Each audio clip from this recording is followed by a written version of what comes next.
My daughter hadn't spoken to me in 4 years. Not a birthday call, not a text at Christmas, not a single word after she walked out of my house and slammed the door hard enough to shake the windows. Then, 3 days after I posted photos of my new lakefront property in the coworkers, my phone rang. Dad. Her voice was smooth, almost warm. Almost. We need to talk. Before we go any further, please subscribe to the channel and drop a comment telling me what time it is where you are right now. It helps more than you know. The November morning was gray and cold the way only Ontario can manage, that particular shade of overcast that makes the whole world feel like it's waiting for something. I was sitting at my kitchen table in my Guelph townhouse, 66 years old, retired 14 months, working through a second cup of coffee and a spreadsheet tracking my investment income. Steady. Modest. Enough. My phone buzzed. I glanced at the screen. My daughter, Renee. 4 years of silence and now this. I answered. Renee. Dad. Hi. A pause, the kind that people feel when they're deciding how much warmth to perform. I saw your post. The cottage. It's beautiful. I had posted the photos 4 days earlier. The property on Pigeon Lake had taken me 2 years of patient searching and careful saving to find. 180 meters of waterfront, a dock that needed work, a main cabin that smelled like cedar and wood smoke. I'd been proud enough to share it. A small celebration, nothing more. Thank you, I said. I kept my voice neutral. How much did something like that run you? She asked. And there it was. 43 seconds into the first conversation in 4 years. It was within my budget, I said. Right. Another pause. Listen, Dad, Kevin and I have been going through something. A real opportunity, actually, but we're short on capital. We were hoping you might be able to help. We need $350,000. We'd need it transferred within 2 weeks.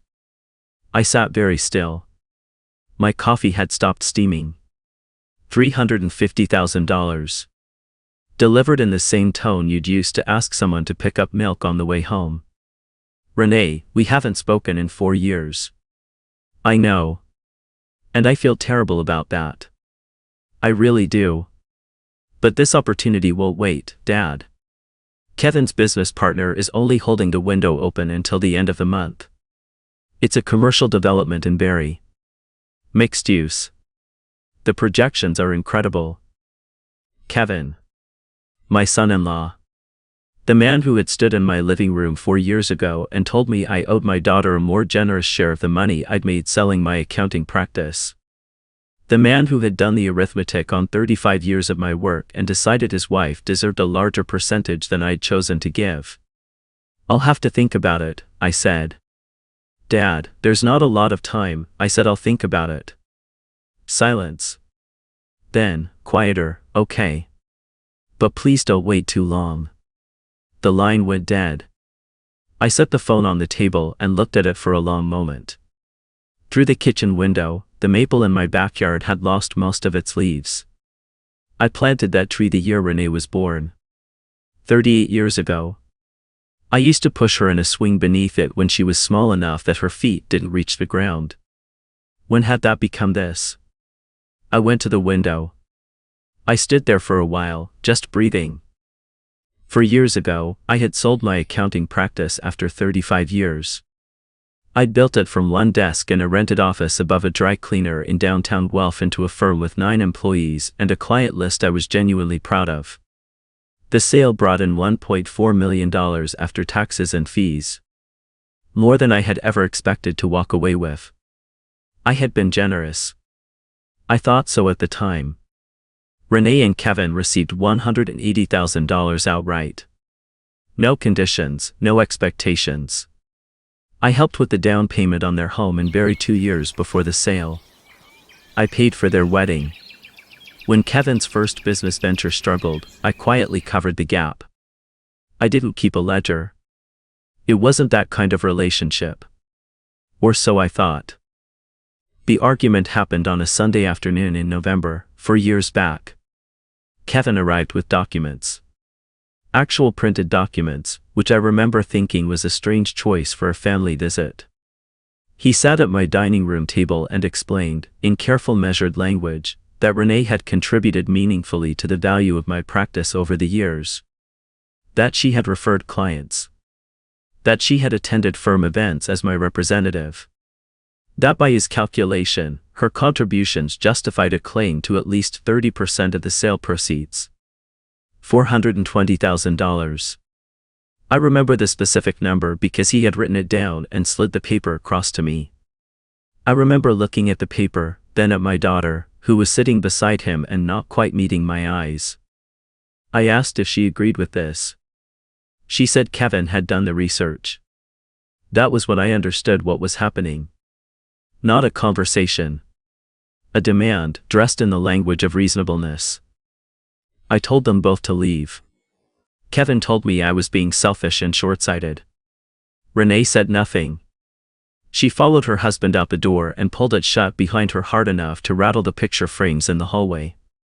I stood in my own dining room listening to his car back out of my driveway. That was the last time I saw either of them. I had tried, after. Cards that came back unopened. A birthday voicemail that was never acknowledged. A Christmas text that generated no response. An email in February of the second year asking if we could find some way forward. Nothing. And now, $350,000, 2-week deadline, a commercial development in Barrie. I went to my laptop and opened Facebook. Found my post about the cottage. Renee had viewed it. Kevin had viewed it. Between them, 9 separate visits to that post in 4 days. I took a screenshot. Then I sat down and thought carefully about what I was going to do. The next morning I called Margaret Osei. I had used Margaret years ago when structuring the sale of my practice. She was an estate and trusts lawyer with a firm on Wyndham Street, meticulous, calm, and completely unimpressed by people who tried to pressure her. She was exactly who I needed. Her assistant told me Margaret's schedule was full for the week. I asked her to pass on a message, that I needed to discuss completely restructuring my estate plan on an urgent basis. I had a return call within 40 minutes. "Tell me what's happening," Margaret said, when we were settled in her office that afternoon. I told her everything. The sale. The money I'd given. The argument. 4 years of silence. The phone call. The Facebook screenshots with timestamps. The demand for $350,000. Margaret listened without interrupting. She took notes in a small, precise handwriting. When I finished, she set her pen down and looked at me directly. "What do you want to do?" "I want to change my will," I said. "Completely. I want to disinherit Renee. Everything goes to the Guelph Community Foundation instead. All of it." Margaret was quiet for a moment. "That's your right," she said. "In Ontario, there's no legal requirement to leave anything to an adult child who has no demonstrated dependency. But I want to make sure you understand what you're setting in motion. Once you present this to her, the dynamic changes permanently. Have you thought about that?" "I've had 4 years," I said. "And a phone call that made everything very clear." She nodded slowly. Picked up her pen. "Then let's build something that can't be challenged." We spent 2 hours going through the details. Asset inventory. Specific language around voluntary decision-making. Margaret asked me probing questions about my mental state, my reasoning, my awareness of what I was doing. Not unkindly. She was building a record, establishing that every element of this decision was deliberate and informed. I answered everything clearly, without anger. This was the same approach I had used in every significant business decision for 35 years. Careful. Documented. Final. "I'll draft this tonight," Margaret said. "You can review it tomorrow morning. Given the complexity, I'll need a retainer." I wrote the check without hesitating. "One more thing." I paused at the door. I want 6 notarized copies prepared. Original +5. Margaret's pen stopped. That's unusual. Most people keep these documents private until after death. I'm aware of that, I said. I want her to understand, while I'm still alive, exactly what this phone call cost her. She studied me for a moment. Then she wrote it down. I drove home through the Great Gulf afternoon. The weight of what I had set in motion was real. I could feel it. But there was no hesitation underneath it. Just clarity. I slept poorly that night, not from doubt but from the particular restlessness that comes before something significant.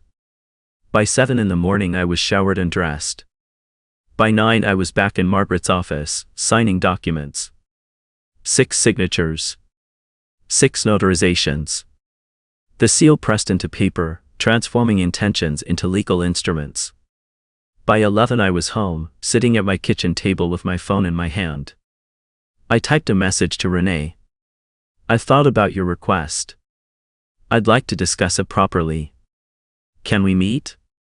Her response came in less than 20 minutes. Yes. Please. Kevin and I could do Saturday dinner. Our place in Barrie. 6 o'clock? I'll be there. The next 48 hours moved slowly. I organized my thoughts, reviewed the documents, placed 2 copies in a leather portfolio. I chose my clothes deliberately. Dark trousers, a gray sweater, nothing that announced anything. Just a father coming to dinner. The drive to Barrie took just over an hour. Their neighborhood was the kind that announces itself through landscaping. New builds, wide driveways, the quiet competence of people who have worked hard to construct a particular image. Their house was a large 2-story brick with a 3-car garage and professionally installed holiday lights along the roofline even though it was barely November. I sat in my car for a moment. Through the front window I could see movement. They were watching. I picked up the portfolio and walked to the door. Renee opened it before I knocked.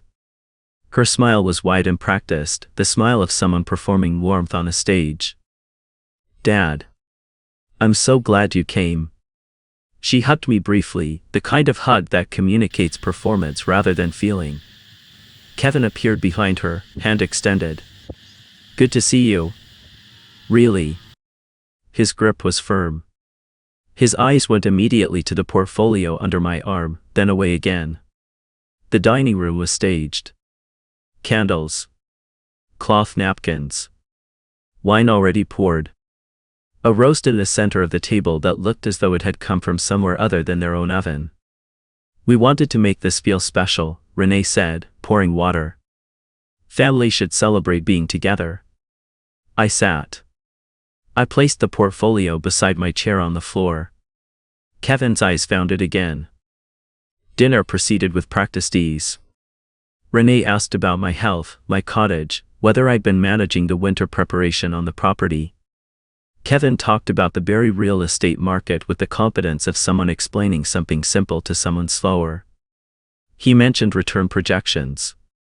He used the phrase ground floor opportunity twice. I ate quietly. I watched everything. After the main course, Kevin leaned back in his chair with studied casualness. Dad, we're really grateful you're considering helping us with this. The development is sound. We've had 2 engineers and an architect review the property. The mixed-use model is exactly what the corridor needs. Barrie City Council is supportive. The only thing standing between us and moving forward is the initial capital, and this is the kind of timing that only comes once. We wouldn't ask if we weren't certain, Renee added. Her voice had the faint quality of a rehearsed line. This would genuinely change things for us. I let them finish. Kevin described projected annual returns of 18 to 22%. He explained the structure of the partnership. He mentioned, almost in passing, that $350,000 was the minimum stake. I set down my fork. I do understand building something, I said. I spent 35 years doing exactly that. I looked at Renee, then at Kevin. I also understand what happens when people only value what you've built, rather than the effort that built it. I reached down for the portfolio, opened it slowly, drew out 2 copies of the will and placed them on the table between the candles, flat and deliberate, like laying a final card. Kevin picked his up first. I watched his face move through confusion, then comprehension, then something that hardened quickly into anger. He stood up. His chair scraped the floor loudly. "What is this?" It wasn't a question. His voice had gone tight. Renee read more slowly. Her face went pale by degrees. "4 years ago, you calculated what my life's work was worth in dollars," I said. "Tonight I thought you should understand what those 4 years cost." "You're not in this document," I continued. "Neither of you. My estate goes to the Guelph Community Foundation instead." "You can't do this." Kevin's voice had risen. "She's your daughter. Your only child. You can't just—" "I already have," I said, calmly. "That document is signed, witnessed, notarized, and filed. You're welcome to consult a lawyer." Renee's voice came out smaller than I expected. "Dad, please. We can talk about this." "We've been talking for 30 minutes, I said. "We've talked about investment projections and corridor development and ground floor opportunities. We haven't talked about 4 years. We haven't talked about Kevin's documents on my dining room table. We haven't talked about the birthday cards I sent that you never opened." I stood. "You wanted to know my value in dollars. Now you know what that calculation cost." I walked toward the door. Kevin found his voice again. "You'll regret this. You think you can just walk out?" I paused at the front door but didn't turn around. "I spent 4 years with regrets," I said. "Tonight I finally have something else instead." I let myself out. Behind me I heard their voices rise. Not at me. At each other. Whose idea this had been? Whose fault? I walked to my car, put it in reverse, and drove back toward Guelph through the dark. My phone began buzzing before I reached Highway 400. By the time I got home, there were 11 missed calls. Renee. Kevin. 2 numbers I didn't recognize. Text messages filling the screen faster than I could count them. I made tea. Sat down. Began documenting. Everything went into a folder. Screenshots of messages, timestamps, a running record of each contact attempt. I wasn't going to let the chaos of their reaction obscure the clarity of what I'd done. Renee's early messages alternated between grief and manipulation. "Dad, please, I'm so sorry." Then, 3 hours later, "This is cruel. After everything I went through being estranged from you, you do this? You never even tried to fix things between us." She had been the one who didn't open the cards. Kevin's messages were immediately strategic. By the second day, his communication was arriving through what looked like a template, clipped, formal sentences about legal recourse, capacity challenges, undue influence.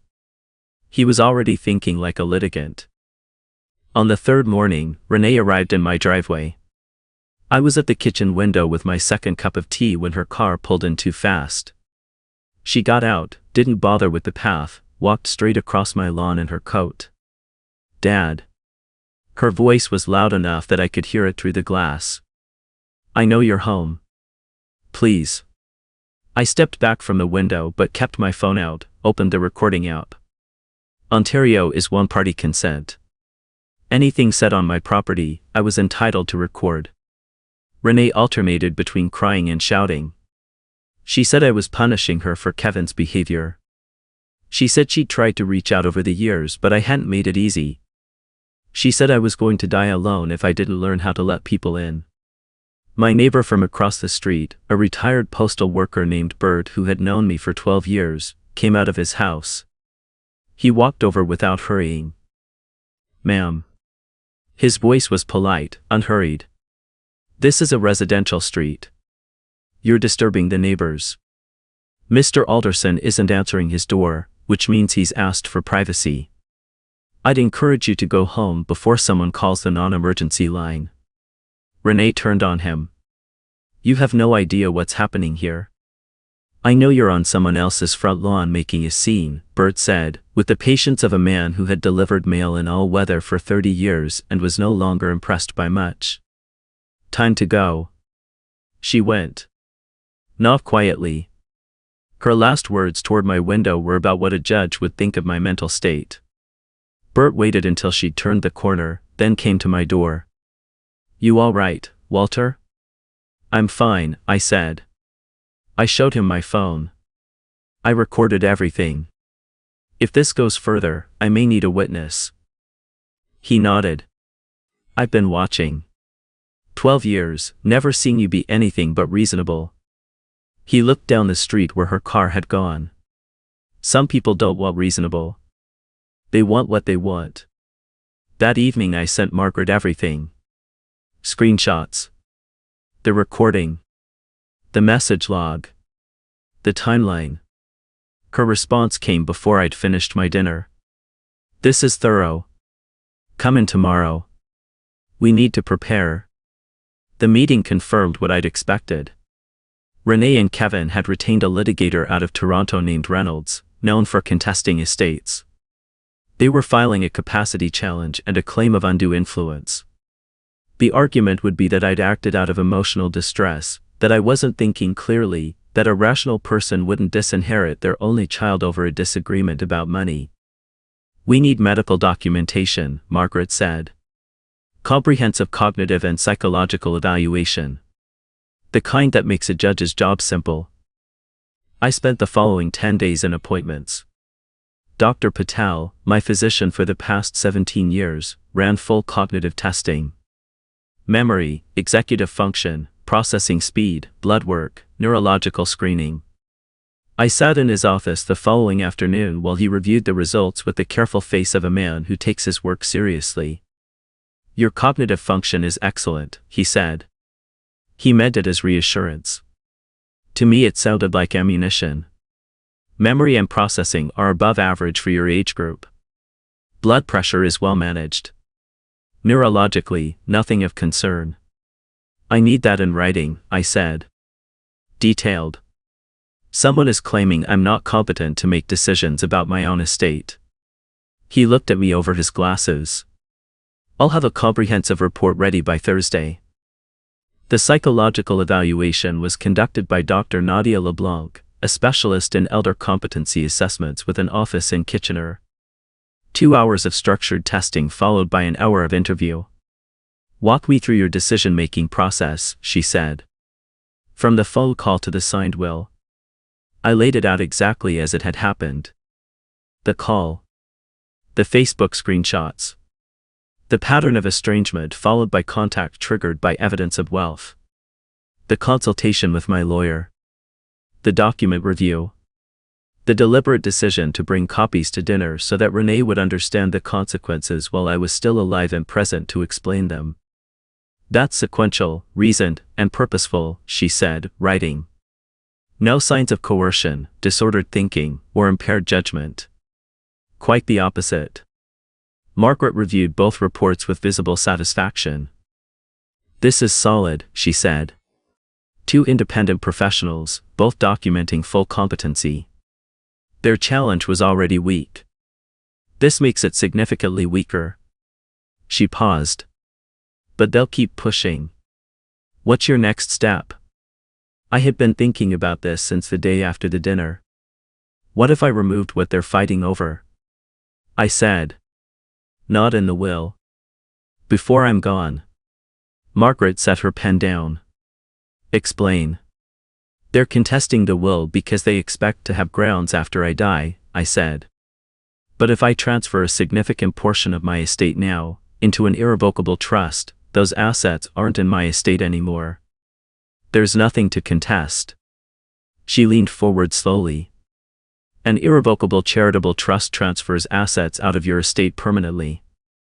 Once executed, those funds belong to the trust. They cannot be called back. You cannot change your mind. I won't change my mind. She studied me. Give me until Thursday. I spent those days going through my finances with the same methodical attention I had brought to my accounting practice for 3 decades. Investment accounts, property valuations, retirement projections. I calculated what I could transfer while preserving comfortable security for the rest of my life. The number I arrived at was $320,000.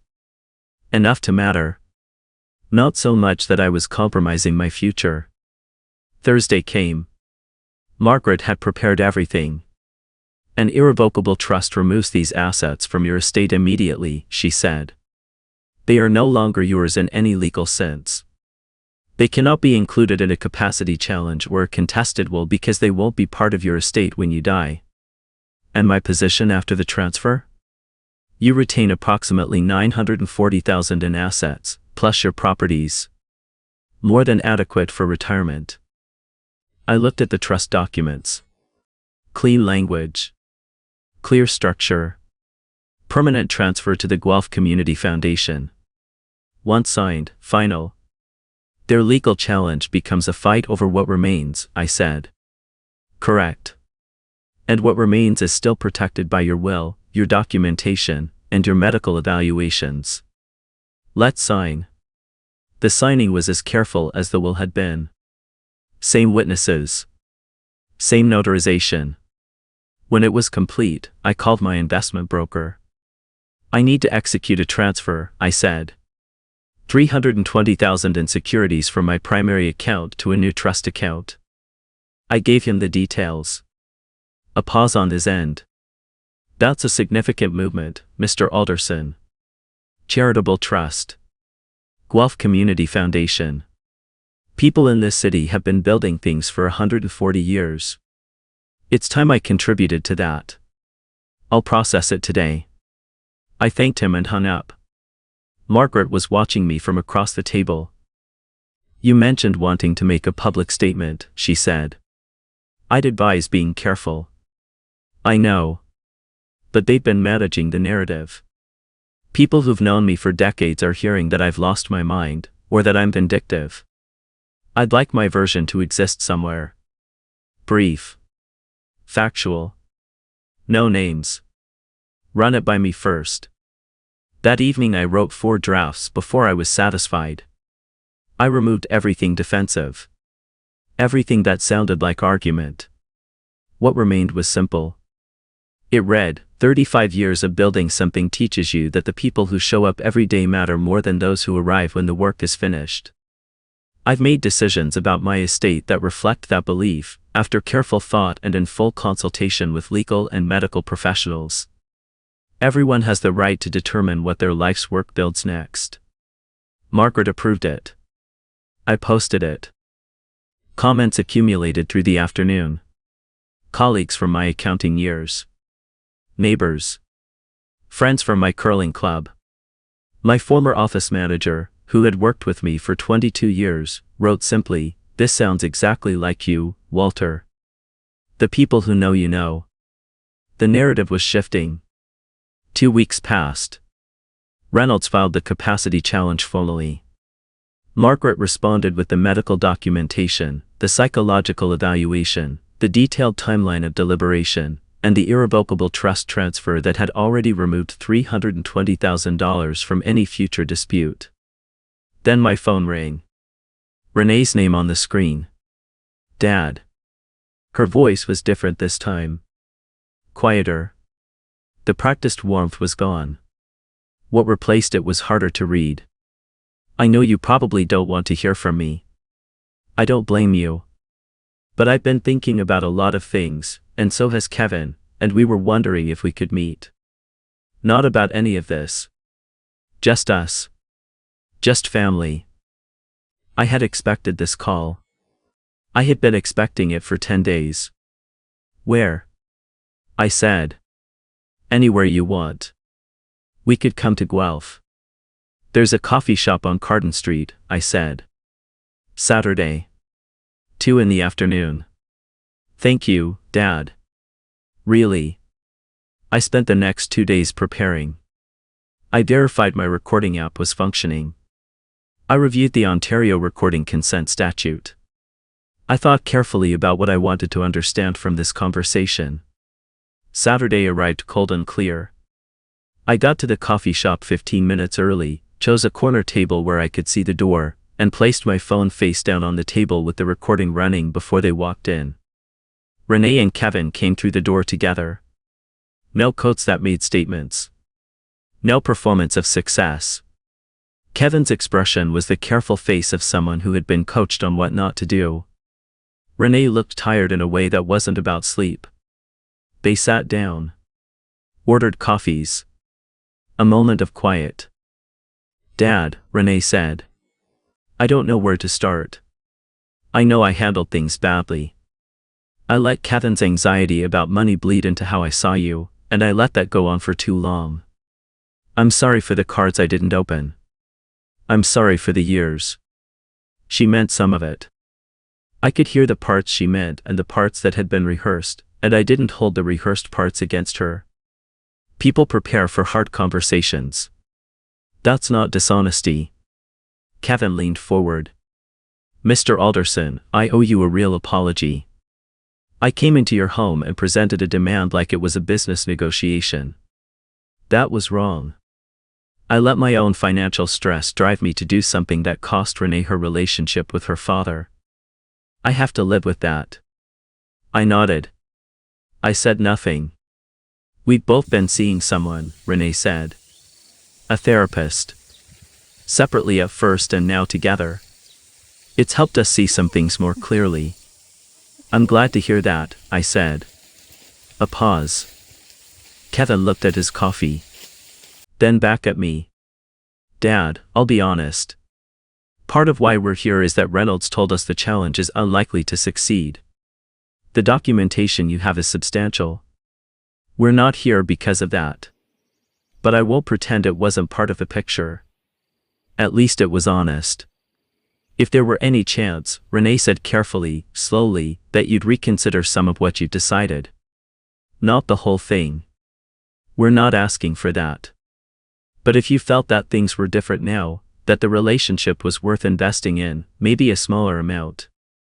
Even something regular, just to help us stabilize. Kevin's practice is going through a restructuring and the timing has been hard. If we could count on even $5,000 a month, we could really focus on rebuilding things properly. Sunday dinners. Holidays. Being present." And there it was. Still there, underneath the therapy language and the honest apology. $5,000 a month. The relationship made contingent on the money. I wrote the number down on a napkin. $5,000 monthly. I wrote the word stability. I wrote the word present. I folded the napkin and put it in my pocket. "I appreciate you coming," I said. "This has been clarifying. Does that mean you're reconsidering?" Kevin asked. His voice had shifted, just slightly, from remorse towards something that lived closer to negotiation. "It means I'll be in touch." Renee's hand reached across the table. "Dad. Please. Whatever you decide, just know that we want you in our lives. Not the money. You." I looked at my daughter. My only child. 38 years of history between us. The maple tree in my backyard. The swing. "I know," I said. "I'll be in touch." I drove home and immediately backed up the audio file to 3 separate locations. Then I sat at my kitchen table with my headphones in and listened to the full 40 minutes. Kevin's voice. "If we could count on even $5,000 a month, we could really focus on rebuilding things properly." Renee's voice. "Sunday dinners. Holidays. Being present." Kevin again, at the end, when he thought I was softening. "Does that mean you're reconsidering?" I sat with the recording for a long time. Then I sent Margaret the file with a short message, "Meeting tomorrow. You need to hear this before we go in." The conference room was formal and quiet. Renee and Kevin sat on one side of the table with Reynolds. Margaret and I sat across from them. Reynolds opened with professional efficiency. He outlined the capacity challenge, the claim of emotional distress, The argument that a reasonable person would not disinherit their only child over a financial disagreement that could have been resolved through mediation. He proposed a settlement, restoration of Renee as primary beneficiary with a guaranteed minimum inheritance of $800,000. Margaret waited until he finished. I'll address the capacity claim first. She slid the documents across in a single controlled motion. Dr. Patel, Mr. Alderson's physician of 17 years. Comprehensive cognitive evaluation. All scores well above average for age. No neurological concerns. Dr. LeBlanc, clinical psychologist specializing in elder competency. Full assessment. Conclusion: deliberate, reasoned, purposeful decision-making. No indicators of impairment. Reynolds examined the documents. His expression didn't change, but something behind it shifted. The emotional context, he began, is documented as well, Margaret said. She produced the timeline. The Facebook screenshots with timestamps. The message log. The 4 years of unanswered contact. The sequence of the phone call arriving 72 hours after the cottage photos were posted. This is not a pattern of emotional impairment. It's a pattern of deliberation in response to a pattern of instrumentalization. She paused. There's one additional matter. She connected her phone to the small speaker on the conference table. 4 days ago, Mr. Alderson met with your clients at their request. Under Ontario's one-party consent statute, that conversation was legally recorded.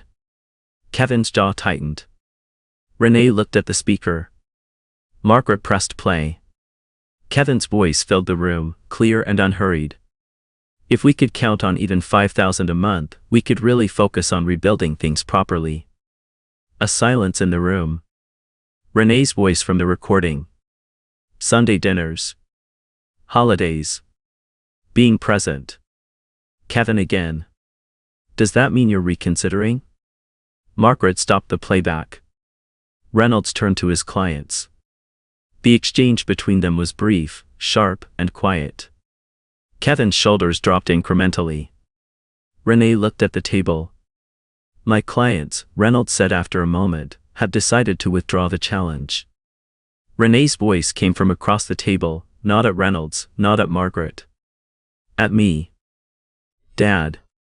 Her voice was raw in a way I hadn't heard before. This isn't how I wanted things to end. I looked at my daughter for a long moment. 4 years ago, you chose Kevin's calculation over our relationship. You let him sit at my table and put a price on 35 years of my work. And then you stopped returning my calls. I stood slowly. I kept trying. I sent cards. I left messages. Every one of them went unanswered until you saw a photo of a cottage and needed $350,000. The room was very quiet. I love you, I said. I will always love you. But love doesn't mean funding whatever your husband decides is a good investment. You know where I live. The door is unlocked. But I won't be waiting by the phone anymore. I walked to the door. Margaret said something to Reynolds behind me, something about withdrawal documents and timelines. I didn't hear the details. The drive home took 40 minutes through the gray November afternoon. The city looked ordinary, which felt right. What had happened was ordinary, in its own way. A father who worked for decades. A daughter who decided the work was an asset to be distributed. A man who declined to agree. At home I made soup. Sat at my kitchen table where I had received the phone call 6 weeks earlier. The maple tree in the backyard was bare now, dark branches against a pale sky. 38 years old. Still growing. My phone buzzed. Bert, from across the street, saw you get home. Everything okay? I typed back, resolved. Thank you for the other day. He replied, good man. Soup's on if you want company. I thought about it. Then I put on my coat, picked up a bottle of wine from the rack by the door, and walked across the street. Bert's kitchen smelled like chicken broth and wood smoke. His wife poured me a glass before I'd even sat down. They didn't ask for details. We talked about the leaves, and the forecast, and whether the winter was going to be as bad as last year. It was the most ordinary evening I'd had in months. On the way home, hands in my pockets against the cold, I thought about Renee. About the girl on the swing beneath the maple tree. About the cards she didn't open. About the voice on the recording, putting a monthly number on Sunday dinners. I thought about the $320,000 already doing work at the Guelph Community Foundation. About the people in this city who had built things without anyone handing it to them. I thought about my cottage in the Coworkers, waiting for spring. The dock that still needed work. The way the lake looked at sunrise when nobody else was up yet. I had spent 4 years waiting for my daughter to remember that I was her father and not an account balance. That wait was over now. What came after it was mine to decide. I let myself back into my house, hung up my coat, and stood in the quiet. 35 years of building something teaches you one thing above all others. The foundation has to be honest, or nothing you put on top of it will hold. I had tried to build something with Renee on a foundation that turned out not to be what I thought it was. That wasn't failure. That was information. The evening was still and cold outside my windows. The street was quiet. My house was mine. That felt like enough.